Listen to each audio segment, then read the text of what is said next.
Video को like करें,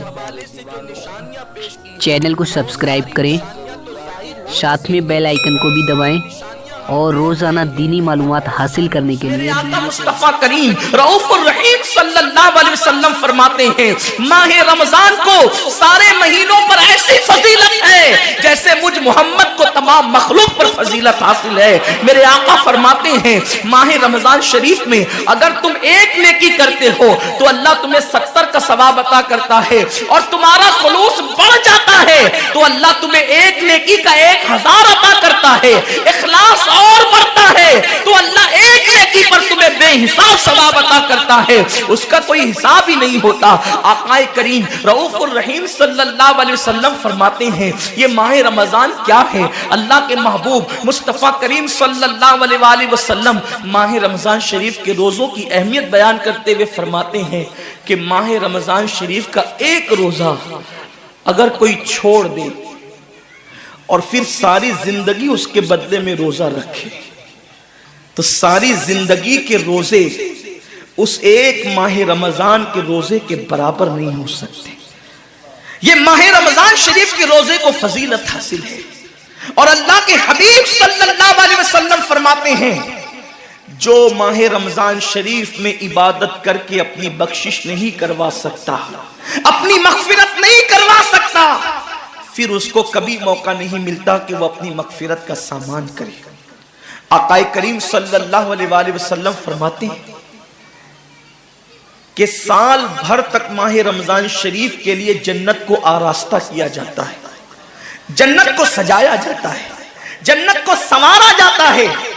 और आकाए करीम सल्लल्लाहु अलैहि वसल्लम फरमाते हैं, बड़ी बड़ी आंख वाली हूरें अल्लाह की बारगाह में अर्ज करती है, मेरे करीम हमें उनकी दुल्हन बनाना जो माह रमजान शरीफ में तेरी इबादत करते हैं, हमें उनके निकाह में देना जो माह रमजान शरीफ की रातों को जग करके तुझे मनाने की कोशिश करते हैं। आकाए करीम सल्लल्लाहु अलैहि वसल्लम फरमाते हैं, अगर कोई बंदा माह रमजान में जिना से बचे, शराब से बचे, झूठ से बचे, किसी को तोहमत लगाने से बचे और माह रमजान शरीफ का एहतराम करते हुए गुनाहों से बचे, तो अल्लाह तबारक व ताला हर रात के बदले, रमजान शरीफ की हर रात के बदले 100 हूरों के साथ उसका निकाह फरमाएगा। यानी 30 रातें हैं तो 30 हूरों के साथ उसका निकाह होगा। और आकाए करीम सल्लल्लाहु अलैहि वसल्लम फरमाते हैं, माह रमजान शरीफ का एहतराम जो करे और एहतराम माह रमजान में जो लगवियात और खुराफात को तर्क कर दे, जो गुनाहों को छोड़ दे, जिना को, शराब को, झूठ को, बोहतान तराशी को छोड़ दे, आका फरमाते हैं उस रमजान शरीफ का एहतराम करने वाले के लिए अल्लाह ने जन्नत में एक ऐसा महल बनाया है।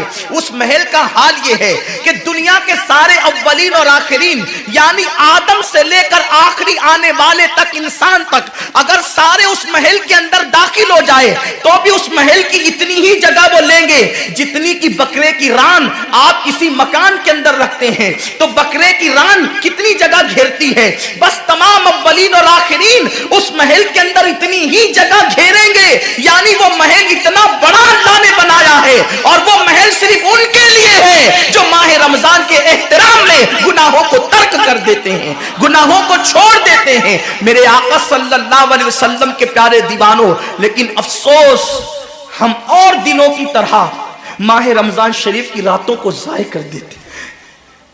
ताजिरों का सीजन आता है तो ताजिर पहले से तैयारी करते हैं कि इस सीजन के अंदर मैंने मालदार बनना है, इतना माल मैंने कमाना है कि फिर मैंने सारे साल घर में बैठ करके खाना है।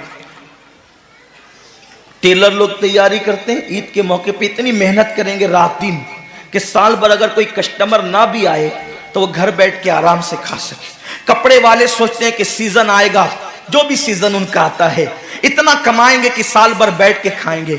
लोगों, जैसे कपड़ों का सीजन आता है, टेलरों का सीजन आता है, फलों का सीजन आता है, एक सीजन नेकियों का भी आता है, एक सीजन मगफिरत का भी आता है।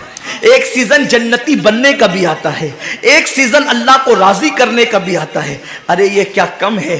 मेरे रसूल सच्चे नबी सादिक व मज़दूक नबी ने फरमाया, माह रमजान की हर रात अल्लाह पहले आसमान पे तजल्ली करता है और अल्लाह अपने बंदे से पुकार पुकार कर गुरूब आफ्ताब से लेकर सुबह सादिक तुलू होने तक कहता है, मेरे बंदे अगर तू गुनहगार है तो मुझसे माफी तलब कर ताकि मैं तेरी मगफिरत कर दूं, मैं तुझे जन्नत का परवाना अता कर दूं। अगर तू गरीब है तो मुझसे दौलत मांग ताकि मैं तुझे दौलत अता कर दूं। अगर तू नेमत से महरूम है तो नेमत मांग ताकि मैं तुझे नेमत अता कर दूं। यही वजह तो है हजरात सहाबा किराम जब रमजान शरीफ आता तो वो ऐसे तैयारियां करते थे जैसे हम अपने घरों की शादियों की तैयारी करते हैं। सहाबा इतने मसरूफ हो जाते रमजान शरीफ की तैयारियों में। और कैसी तैयारी करते, हम भी रमजान शरीफ की तैयारी करते हैं। हमारी तैयारी क्या है, सहरी में तुर्री के मसाले को चाहिए, सहरी के अंदर ये चाहिए, सहरी में वो चाहिए, इफ्तार में ये चाहिए, इफ्तार में वो चाहिए। मुझे इससे कोई जो है वो शिकवा नहीं, मेरे आका ने इससे मना नहीं किया। हुजूर फरमाते हैं कि रमजान शरीफ में घर वालों का दस्तरखान वसी कर दिया करो, घर वालों पे ज्यादा खर्च किया करो, इसलिए कि जो घर वालों पे रमजान शरीफ में खर्च करता है अल्लाह उसको अपनी राह में खर्च करने का सवाब अता करता है। और फारूक आजम फरमाते हैं जो रमजान शरीफ में कुशादगी करे घर वालों पर अल्लाह उसे जिहाद में खर्च करने का सवाब अता करता है। मुझे इससे कोई शिकवा नहीं। लेकिन सहाबा की तैयारी क्या होती थी, जब रमजान शरीफ आता सहाबा अपने बिस्तर को बांध दिया करते थे। रमजान शरीफ आता तो सहाबा बिस्तर को बांध देते थे। क्यों बांध देते थे बिस्तर को, इसलिए कि अब सोना नहीं है, सोने की रातें 11 महीने की रातें हैं। अब गफलत में जिंदगी नहीं गुजारना है, बल्कि रातों को जग कर दिन को जग कर अल्लाह की इतनी इबादत करना है कि इबादत का सीजन आ गया। इसलिए कि अल्लाह के रसूल फरमाते हैं जिसने रमजान शरीफ पाया और इबादत करके अल्लाह को राजी नहीं कर लिया, ऐसा बंदा हमेशा अल्लाह की रहमत से दूर कर दिया जाए। इसलिए सहाबा रमजान शरीफ की तैयारी करते थे, बिस्तर बांध देते थे। और अपना मामूल क्या है, जो फजर में सोएंगे तो वो असर में उठेंगे, रात भर जागेंगे क्रिकेट खेलते हुए, रात भर जागेंगे गलियों में घूमते हुए। मेरे आका सल्लल्लाहु अलैहि वसल्लम के दीवानों, बहुत कीमती वक्त आ रहा है, बहुत कीमती महीना आ रहा है। ये वो महीना है जो जहन्नमियों को जन्नती बनाता है। आका करीम सल्लल्लाहु अलैहि वसल्लम फरमाते हैं हर इफ्तार के वक्त अल्लाह 60,000 ऐसे जहन्नमियों को जहन्नम से आजाद करके जन्नती बनाता है जिनका जहन्नमी होना वाजिब हो गया था। और एक मकाम पे फरमाते 5 लाख जहन्नमियों को हर इफ्तार के वक्त जहन्नम से आजाद किया जाता है। और इसी पे बस नहीं, हुजूर फरमाते जब शबे जुमा आती है माह रमजान की, जुमेरात का सूरज गुरूब होता है, तो जुमा का सूरज गुरूब होने से पहले पहले तक हर सेकंड में 5-5 लाख जहन्नमियों को जहन्नम से आजाद किया जाता है। और जब जुमा का आखिरी वक्त आता है, आखिरी साअत आती है, मेरे करीम आका फरमाते हैं जुमेरात का सूरज गुरूब होने से लेकर जुमा का सूरज गुरूब होने तक हर लम्हे में जो 5-5 लाख को आजाद किया गया था, अब आखिरी सेकंड में जो गुरूब का वक्त होता है, जितने आजाद किए गए थे उतनों की तादाद के बराबर उस आखिरी साअत के अंदर अल्लाह अपने जहन्नमी बंदों को जहन्नम से आजाद कर दे।